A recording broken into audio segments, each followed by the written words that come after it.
Assalamualaikum. Kita sambung tutorial 5.4, soalan nombor 4. Okey, untuk 4A, sketch phase diagram CO2 and H2O. Sebarang data tidak diberi kerana di dalam silibus CO2 dan H2O perlu dihafal dia punya semua point critical, triple point dan normal melting point. Okay, so ini jawapan untuk phase diagram CO2. Kita tahu CO2 adalah merujuk kepada positive slope phase diagram. That's why di garis ini adalah condong ke kanan.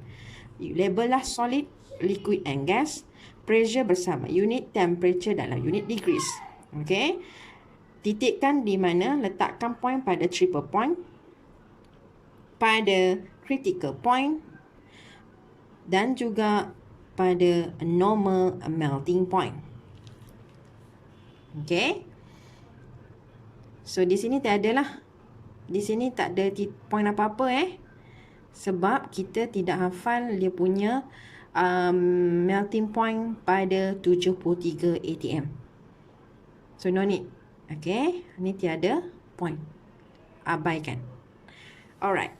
Kemudian ini adalah phase diagram untuk H2O.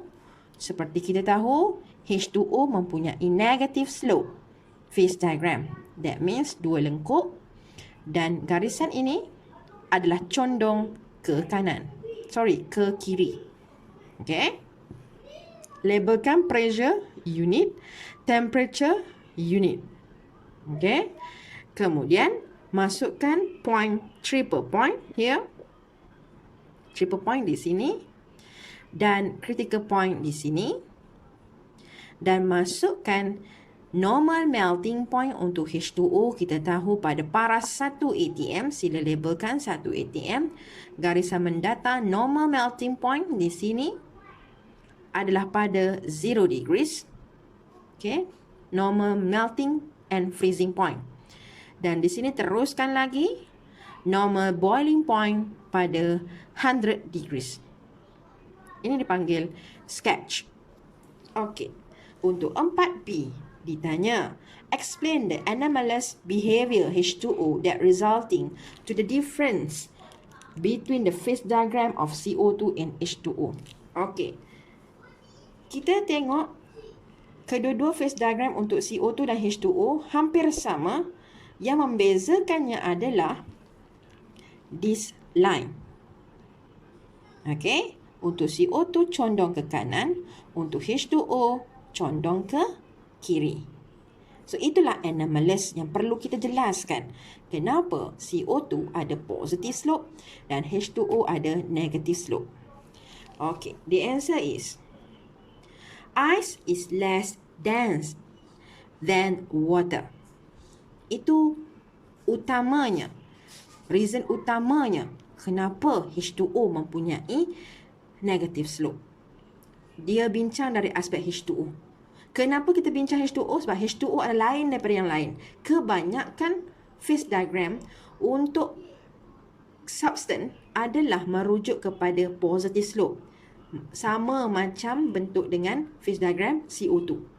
Kebanyakan substance di dunia kita adalah mempunyai positive slope. Hanya H2O sahaja ada negative slope. That's why dia bagi sini adalah merujuk kepada H2O. The melting point or freezing point line slope to the left. Okay. This line. Okay. Slope to the left. This is because the melting point or freezing point of water decrease with pressure.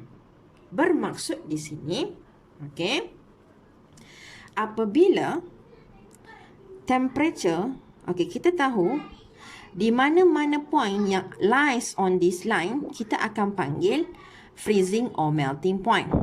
Andai kata point dia berada di sini, temperaturenya adalah kurang daripada kosong, bermaksud temperaturenya adalah rendah tetapi pressure-nya tinggi. Kalau saya ada lagi satu titik di sini, melting point-nya semakin rendah. Andai kata di sini melting point yang pertama adalah negatif 2, Di sini melting point-nya adalah negatif 10. Semakin ke kiri, temperaturenya semakin rendah. Okey? Ini anggaran saja saya bagi contoh. Okey? Di mana-mana line ini bermaksud melting point or freezing point. Tetapi bila kita tengok melting and freezing point, jika saya bergerak, melting point semakin rendah, freezing point semakin rendah. Tetapi jika dilihat pada aspek pressure, anda kata di sini pressure-nya 5. Okey? Di sini pressure-nya 300. So pressure semakin tinggi, sedangkan melting point semakin rendah. That's why lah ini kesannya kepada negative slope ini. Okay, so disebabkan apa? Reason utamanya adalah ice is less dense than water. Kita dah belajar pada chapter 4 kenapa ice itu kurang tumpat daripada water, sebab dia ada open hexagonally structure. Masih ingat? Okay. One molecule hydrogen is tetrahedrally hydrogen bonded to another 4 water molecules. Disebabkan dia ada open hexagonally structure lah, menyebabkan dia ada less dense, kurang tumpat daripada water. Disebabkan kurang tumpat inilah memberi kesan kepada phase diagram yang mempunyai negative slope. Bila ada negative slope, memberi kesan kepada freezing point dan melting point semakin rendah, even pressure semakin tinggi.